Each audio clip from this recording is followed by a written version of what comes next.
Hey everybody, how are you doing? I'm Eric Airlock, and this is another talk on Eastern philosophy, Zen Buddhism, and specifically Zen stories. Zen stories from Zen Flesh, Zen Bones, an American collection from 1957, a classic now, found in many a used bookstore. I did many a used bookstore myself. A book compiled by the American author Paul Reps, and a great example of how the story and the anecdote has played a role in Zen culture and can in philosophy in general. There are many, many fine, silly, amazing, and terrifying stories to tell about philosophy and philosophers. And those collected into Zen Flesh, Zen Bones. I had to read Zen Flesh, Zen Bones for a world religion class in 7th grade. And I remember the first story very much in particular. It was the first time I had ever read anything Zen, and it made an impression on me. And the stories in here are very much koan-like cases, but they don't actually make it into the classic koans because many of these are actually late stories told in Japan or in China in the 1800s, 1900s, later episodes and stories told by Zen folks. One of the stories I tell all the time is the monk going up the mountaintop. That is one of these stories. Who gets enlightened, comes down to the marketplace, is bumped, and gets upset. That is one of the stories found in these sorts of collections, and that isn't found in the koan cases. That is a bit of a side koan-like case. So I wanted to do at least 2 short talks, maybe not so short, I believe they will be, on stories and moments from Zen Flesh, Zen Bones of Paul Reps that I happen to love and I think are incredible Zen teachings. But also another collection of stories is Zen Speaks. And there is an artist, and I will not display a bunch of his work because I don't want to copyright infringe, and is an Tsai Chi-chung, and has many books and has done cartoons for children in Chinese that are very nice and pleasant and simple and very Teletubby-like in mood and pace. But of the deepest anecdotes and stories like these of Chinese philosophy, including moments of Chan, as the Japanese and we say Zen, and I highly recommend his books and drawings and cartoons. Please, those are also books that I can find in used bookstores around here, but please, check out the author. So first, though, going to do a couple of these moments from Zen Flesh, Zen Bones, and then I will break off and then do another video on the moments of Zen Speaks. So this is a talk on Zen Flesh, moments from Zen Flesh, Zen Bones.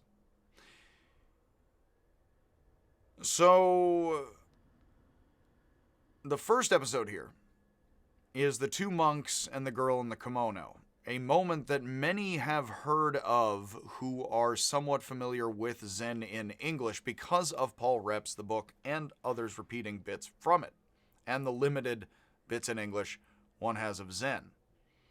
I was very happy in the late 90s, early 2000s to start to have access in English to texts about Zen that are very important that just were not printed yet in English until that time. And so Rep's book from 1957, has been incredible for people, beatniks, and then hippies, and so many people, artists, philosophers, folks, mention moments from this book. And so the 2 monks and the girl in the kimono is a very classic story, and one that sent a very incredible shiver down my spine in 7th grade. So, in Catholic school. I think I was out of short pants, though. Properly. 2 monks were traveling in the rain down a muddy town road. Around a bend, they found a beautiful girl in a kimono. I often imagine red. One would, perhaps. Unable to cross. One offered his help, picked her up, and carried her over the mud. After the monks had reached an inn later, perhaps a Buddhist hostel provided for pilgrims and travelers, the second monk turned to the first and scolded him for dangerously becoming involved with the girl. I believe it is the elder monk scolds the younger, and it was the younger who helped the girl, who should be put in his place, saying, "We are not allowed to touch women. I have no idea why you felt it was appropriate to help her and pick her up and then put her down back there."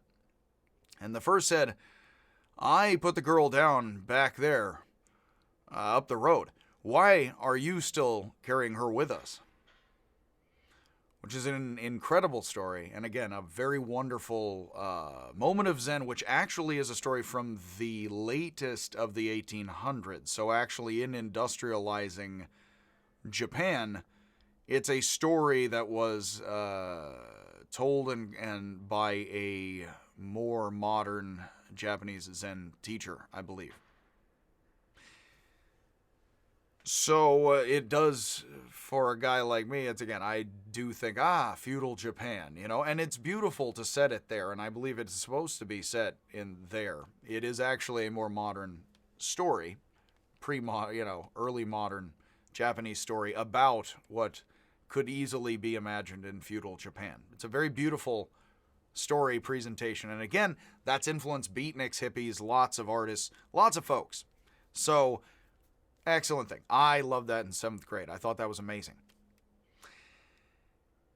So, we have here another tale, another great one that I also loved. This is interesting because there are moments that are not so canonical but told, which are very Mahayana Buddhism, in that an old woman, not a woman of sexual years, but either an older woman, a grandmother can often show up with her wisdom, which is very folk, matriarchal kind of culture going on, a bit Taoist.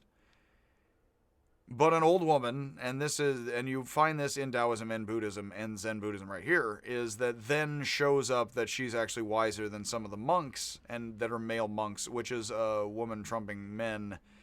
And that is interesting. That is the La Cucaracha break.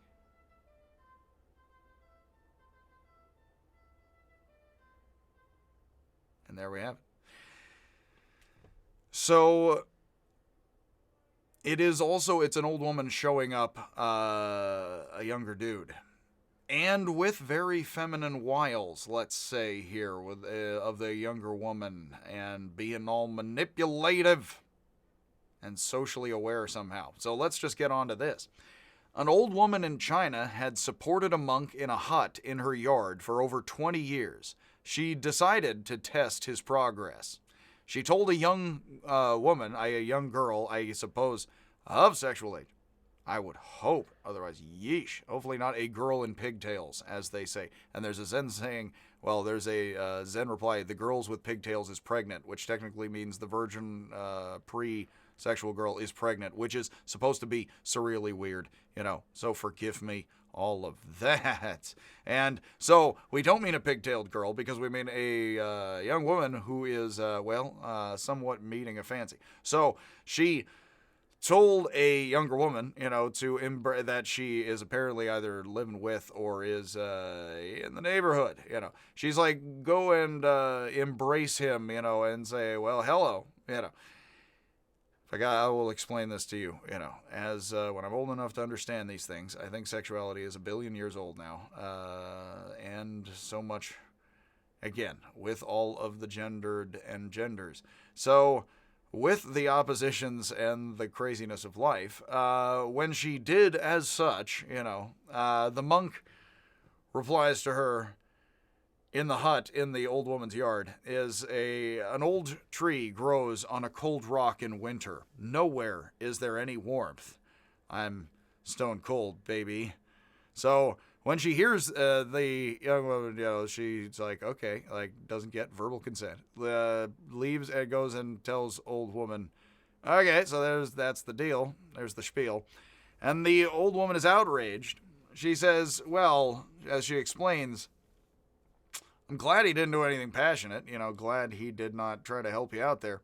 But he did not do anything compassionate, did he? He did not. He just said, I'm all cold like a rock. He didn't help you out, say, hey, it's okay. these things are all okay. She's like, I'm cold, whatever. So she probably burned down the hut. Now, I've had more than one student actually be like, oh my God, she killed that guy. No, I think the point is she just lights the hut that he's sitting in on fire. And the funny thing is, the joke could pass you by here.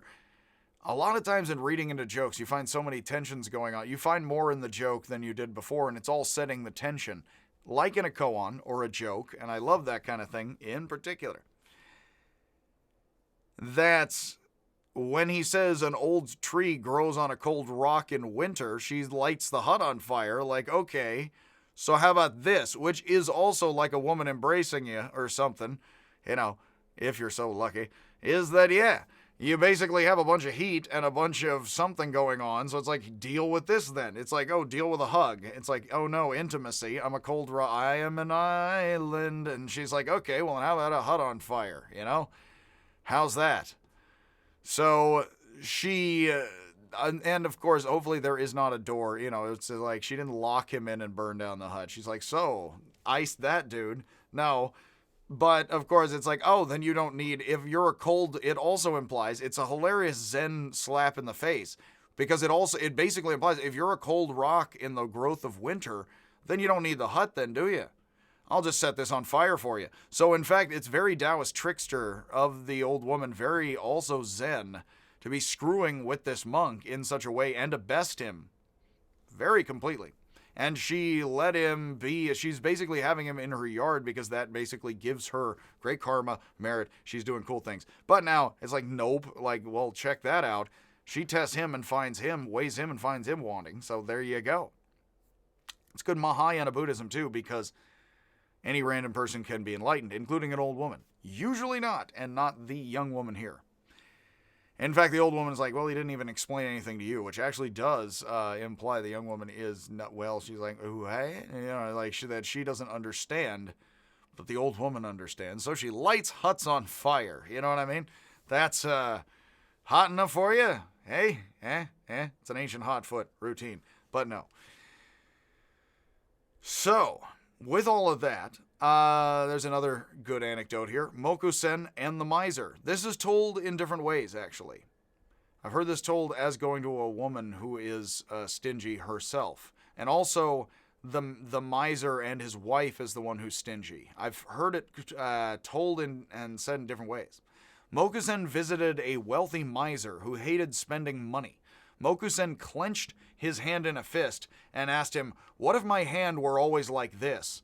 And the miser, the Ebenezer Scrooge, the guy who won't give away money or spend any money, the tight fist, says, well, then your hand would be deformed. So Mokusen stretches out his hand. I have mentioned there's statues in the ancient world all over cultures are like this or like this. It's like we're holding up stuff or hail to power, or it's like we're also offering you stuff out. So it's like opposition, you know, in human emotions, life, all of that. So if he says, well, what if it was always like this? It would be deformed. What if it was always like this? It would be deformed. It's like strength and openness. It's like closure and openness. In emotions, purposes, all this. He's like, and balance. He's like, yup, and he nods his head and just takes off. Mokusen is just like, there's the, and so endeth the lesson. You're the man now, dog. Is that, yeah, it's not just being generous, being frugal. Here you have a bit of Aristotle also, and Buddha, baby bear theory, where it is like, no, it's not just always fist, always open hand.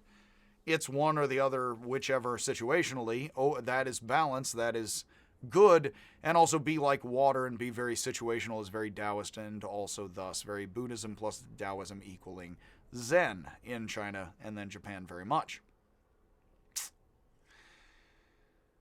Another good story. One night, Sri Chiri was meditating when a thief broke in and demanded money. Shi Chiri replied that the money was in the drawer and he was not to be disturbed as he's meditating. As the thief was taking the money, Shi Chiri says, leave some, I have to pay some taxes. And the thief goes to leave. He says, at the door, he's like, you should thank people who give you something. He's like, thank you? He takes off. Ninja vanish. Smoke bomb. Later, after the thief was caught, Shi Chiri told the officials, the thief is caught, and when they bring him and haul him before the guy and perp walk him in front of Shi Chiri, he's like, this man is not a thief. I gave him the money, and he thanked me for it. So it was just a pleasant, friendly transaction and or gift to a friend, even, beyond as the Confucians would tell you. After getting out of prison, they don't just let the guy go, oh, well, then he's cool. No, because he's done like 17, dozen other things. When he comes out, he shaves his head and becomes his devoted student. Another story. Hogen was visited by traveling monks who were arguing about subjectivity and objectivity. I tell this one a lot. He asked them about a large stone in the yard and whether it was inside or outside the mind. One said from a Buddhist viewpoint the stone was inside the mind. Hogen replied his head must be very heavy to carry around a stone like that in his mind. Which I have, as sometimes phrased, and I have seen before, is that, it must be very difficult to lift your head off the floor if you have the stone like that in your mind the whole time, even when you're asleep. Which is a very interesting Buddhistic reversal within reversal of objective and subjective, because it's not simply saying the stone is just out there objectively, but it is like, well, it's not just in your mind, is it? What's outside? I mention that with all kinds of philosophy, especially British empiricism. And that's going to be important a whole lot to a lot I'm going to be doing very soon with the lectures and important stuff with Alice in Wonderland and things, is that outside your mind is inside your mind. So where's outside and where's inside in interesting ways? And it's hard to point to where your brain is if colors are processed by your brain outside your mind and your eyes. Well, then all of this is inside and outside your mind. And the easiest way of saying what I like about that is I like Wittgenstein and Buddhism a lot. And so I do believe that you can see that subjectivity and objectivity are actually interwoven forms of life inside and outside us all together, which is very Buddhist and very Wittgenstein. That's the simplest way of putting a huge mouthful.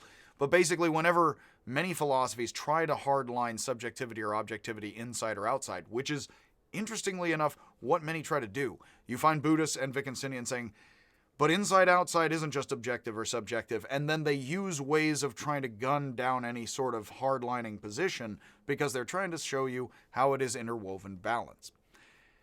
And that, again, is what you see here, which is very brilliant in this example. And I mention this all the time because when you are into skepticism and subjectivity, remember that just because your eyes are in the front of your head, that doesn't make sound or taste or touch or feelings and emotions on the other side of the room for you, or the colors of anything, simply subjective or objective.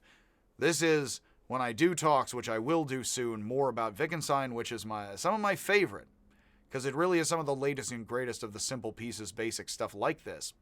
Where the color red lives is the way I like to say it. It doesn't really live in your mind. It's not really outside in the world either. It's anywhere you find it. So red is inside, outside, it's here, it's there.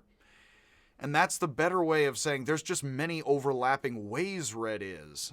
Very simply that children pick up and then learn wordlessly to weave like we do in our thinking and practices.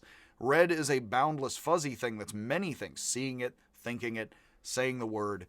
These simple things overlapping is where the stone is.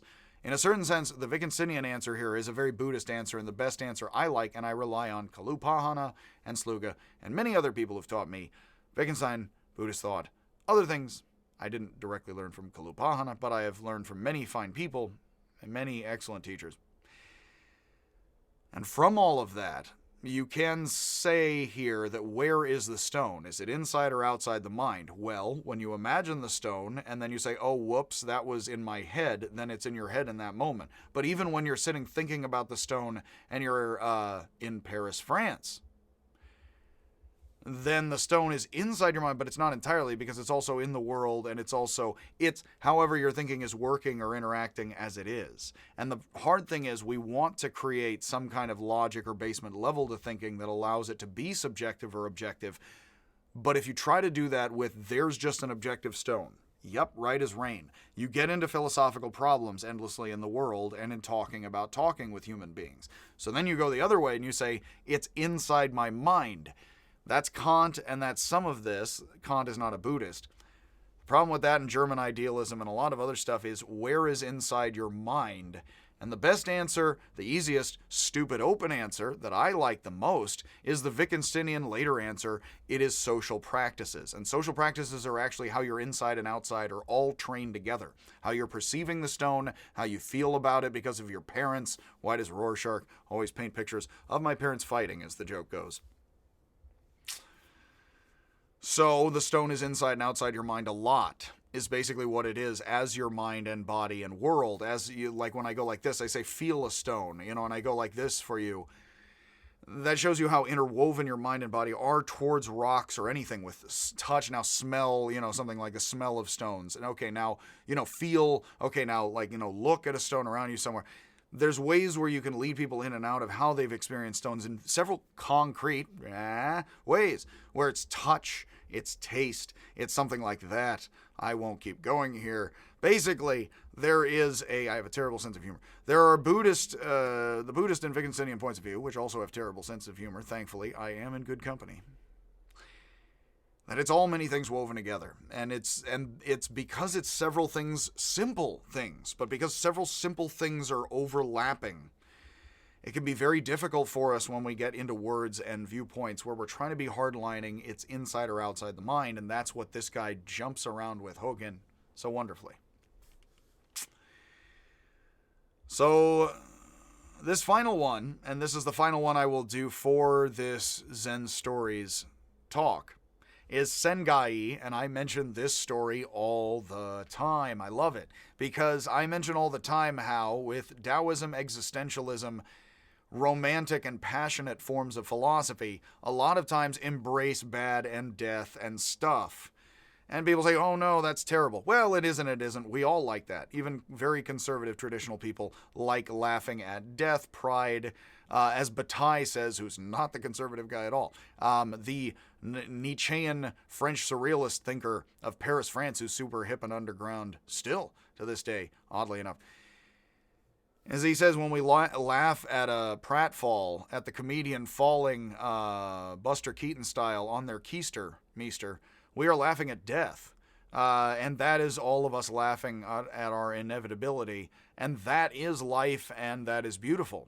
He also says that's basically what the Aztecs are doing when they haul you up, death and taxes, up the pyramid, and thinks this is the most honest of civilizations, and that, for all of humanity, this is, unfortunately, not intentionally, and he doesn't mean to mock the Aztecs at all, but he says they're the most honest of people here, and in fact, this is deeply a comedy, and he means about humanity, not about the Aztecs, not that they're silly, but that they are most honestly expressing the comedy of, well, we want to experience death, let's laugh at that guy falling or dying, which is actually not laugh, let's feel, let's call it, so much for the heart, right? A thumping out, etc. So, Bataille, of course, and again, as I always say, I think he does call himself an anti-racist. That doesn't mean he's not a man of the 30s and 40s. But yes, he is somebody who really thinks the Aztecs are way too awesome, interestingly, as did Artaud. But again, that's another time for all of that, because yeesh. I'm going to do more stuff on the French, all too much. We shouldn't really. I'm going to do too many videos on the French at some other time. That is all a run-up for this story, because Sengai's calligraphy of death is one of the best kind of comedic moments, and it's found in Zen Flesh, Zen Bones in the collection in English for me, is a excellent story about the worst of life is part of life. That's very Nietzsche, that's very thus romantic and French thought. And that goes all the way up to postmodernism and whatever post-postmodernism is now, or what have you is. Sengai was asked to write calligraphy for the prosperity of a rich man's family. On a large sheet of paper, he wrote, "Father dies, son dies, grandson dies." The rich man became angry, but say, I'm not paying for this. Sengai says, this is the best of all possible outcomes. This is the best of all possible courses for you. I often say grandfather, father, son, grandson, or son. It actually is, sticking to my notes, and which I trust more than myself. My previous self. Thank you, previous me.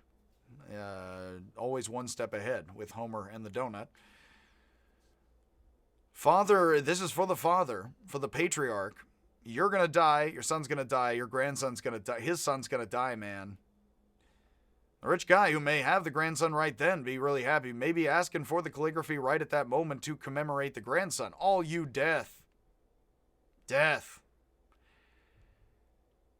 Sengai says this is the best thing that could happen to you because if it happens in any other order, it will be the worst thing ever. Which is very true. In fact, without getting into family stuff, there was a touching family moment in my family where someone was near death. And an elder, generation of person said this is the worst sort of thing ever. So unfortunately, it has touched my family in passing. And then actually, in this case, did not occur. The person survived. Well. You okay, buddy?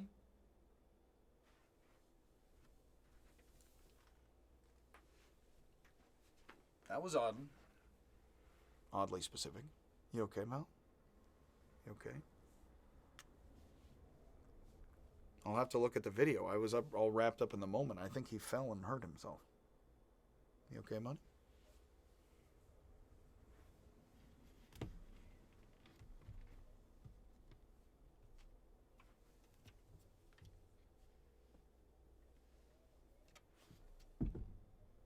Well, pardon for that interruption, folks. He seems good. Tiger seems okay. We will check him out in a second.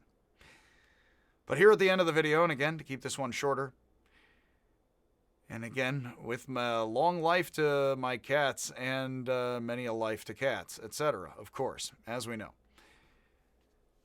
The rich guy's angry, but Sengai says, everything dies, everybody dies. That's the world and order. Cat is rubbing my leg lovingly. That seems to mean his ribs are somewhat intact, which is nice. I will review the footage later. Let's go to the board. Show me potato salad. Sengai says, no. Father dies, son dies, grandson dies. This is the best thing ever. This is the other side of the coin, and death is a part of life, so this is good. How Zen crazy punk, anarchist, crazed, rock star badass is it to basically say death, you put it above your door, and it's like, no, this is exactly how we want people to die. Because that's life. Of course, it's like, I'm not paying for this. What is this?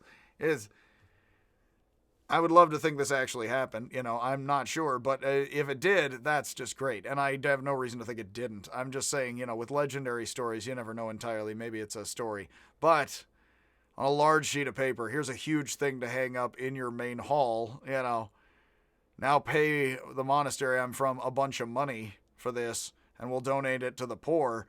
It's like, here you go, nice giant middle finger. Can I paint this giant, middle finger? I won't show that on the YouTube, you know what I mean? But yeah, here, let me paint it, you know what I mean, for you. He's like, this is great. Yeah, this is if you ever teaching about Taoism and Nietzsche and other things like that, and then French philosophy following Nietzsche, which is very, French philosophy post-war is very Nietzschean and cynical and individualist. Death is a part of life, man. And very countercultural and part of all of that. Love it or hate that, that is a very awesome story. And again, I end up using that story all the time. It's like, nope, pain, misery is a part of life, if not the other side of it. As Hegel says, darkness is merely the other side of light. And again, whereas Heraclitus says, Hegel full knows well, where is darkness, where is death, where is life, where's the line? You find it. Okay, it gets lighter and lighter and darker and darker and lighter and lighter and darker and darker. Okay, so where does lightness become dark? Well, there's no separating line, is there?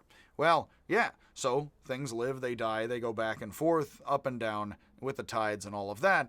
And so given all of that, okay, so this is all startling and things. I guess you weren't aware of the whole process and the best part of it. I still would not hang that perhaps in my hall. I would if Sengai knocked on the door right now. Almost waiting for it. It's the lack thereof, though. And then I would hang it in my hall if Sengai himself calligraphed that for me. Yep, for me and the memes. Anywho's, that is, and thank you for listening to this talk on Zen stories and stories as a medium for moments of wisdom and moments of Zen Flesh, Zen Bones from 1957 by Paul Reps. And again, much rep and way to rep my So Meta Bro. So, that said, whether or not we and her leave the world with the Alan Watts program, a la the movie, and the hive minds. That is Zen Flesh, Zen Bones. Hopefully you enjoy that. I will follow with another talk on Zen Speaks, stories from that, which are wonderful. And I will, as usual, see you if and when I ever do ever see you.